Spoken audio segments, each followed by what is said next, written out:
Did a 2-year-old boy lose his arms and legs because of septic shock caused by vaccines? No, that's not true. The photo being associated with anti-vaccination posts on social media is really of Jeremiah Cox, who developed a severe bacterial infection and went into septic shock before having his limbs amputated to save his life. The story originated from a post, where it was published by Facebook user Misty Kishan on January 2, 2020, under the title, "Sepsis Caused by Vaccines."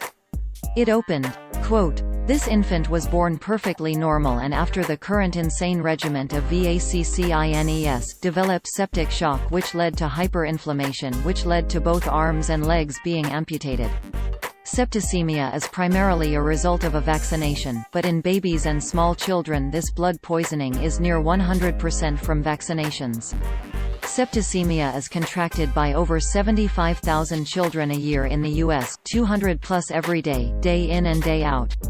You cannot inject toxic poisons and diseases info babies and think it's not going to cause myriad chronic disorders, destroyed health and lives. And yet, doctors don't admit that they caused this damage by their vaccines." End quote. Users on social media only saw this title, description and thumbnail. The photo in the post was stolen from a Daily Mail story from October 30, 2018. An unidentified infection caused Jeremiah to first go into septic shock and then into purpura, which is a condition where blood vessels break under the skin and cause purple bruising. Doctors had to amputate Cox's arms and legs to prevent the infection from spreading, which saved his life.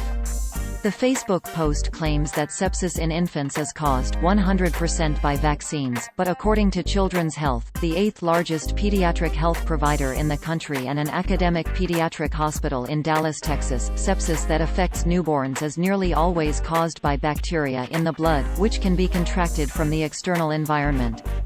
Quote, "Common culprits include Group B Streptococcus (GBS), Escherichia coli (E. coli), Listeria monocytogenes, Neisseria meningitis, Streptococcus pneumoniae, Haemophilus influenzae type B and Salmonella." End quote.